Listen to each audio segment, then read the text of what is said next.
Voilà une modélisation de la Terre, faite à partir des informations d'une vingtaine de satellites qui observent la planète au quotidien.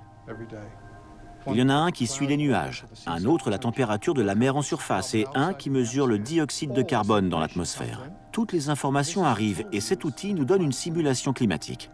Voilà un exemple de ce que nous pouvons visualiser.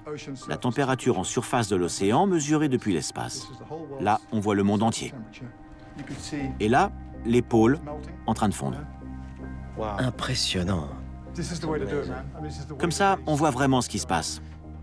Là, c'est le Gulf Stream, un courant qui circule dans l'océan. C'est une œuvre d'art. C'est vrai. L'impact le plus fort est là. Le Gulf Stream. Oui. Vous voyez ce courant bleu? Il emporte la glace fondue du Groenland. Il n'y aurait plus cet effet de tapis roulant. Le Gulf Stream ralentirait et ne transporterait plus la chaleur de là à là. Et l'Europe aurait froid.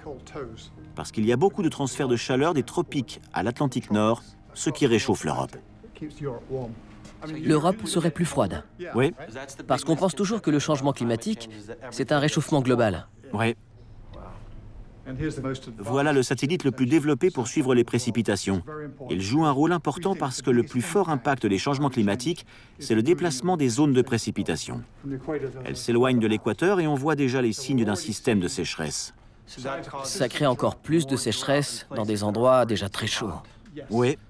Il y a eu de nombreux rapports rédigés par le département d'État et d'autres instances officielles, selon lesquels les longues sécheresses alimentent les conflits en Syrie, au Darfour ou au Soudan, des endroits qui manquent d'eau et de nourriture. La zone qui se réchauffe et se désertifie s'étend à tout le globe ou c'est limité à cette région précise? Non, ça devrait concerner le monde entier. Par exemple, certaines régions de l'Inde, ou les États-Unis, l'Oklahoma par exemple. Ce qu'on appelle le Dust Bowl devrait devenir beaucoup plus sec dans les prochaines décennies. Oh mon Dieu. Et chez moi, en Californie, Ça s'annonce mal, désolé. La modélisation prévoit des sécheresses persistantes dans le Dust Bowl, et ici, dans 50 ans. Actuellement, on connaît la pire sécheresse depuis 9 siècles.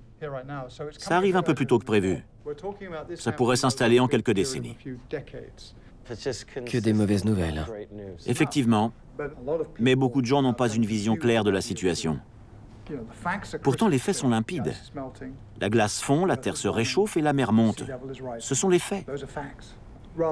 Au lieu de penser « on est foutu », on doit se dire « très bien, voilà le problème. Soyons pragmatiques. Trouvons une solution. » Et des solutions, il y en a. Si aujourd'hui, on arrêtait de brûler des énergies fossiles, la planète continuerait à se réchauffer un certain temps avant de se refroidir. Donc, si on fait ce qu'il faut, on va d'abord se réchauffer, mais ensuite... Oui, à terme, ça s'inversera et on se refroidira.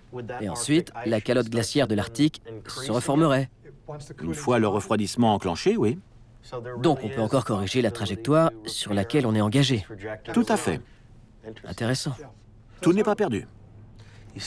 Vous avez une attitude incroyablement positive sur la situation. C'est super. C'est vrai, je suis quelqu'un de fondamentalement optimiste. J'ai foi en l'humanité. Je crois dans les gens. Une fois qu'ils sortiront du brouillard de confusion qui entoure la question, ou des incertitudes initiales, ils comprendront de manière réaliste la menace et seront informés des meilleures solutions pour la combattre. Ils passeront à l'action.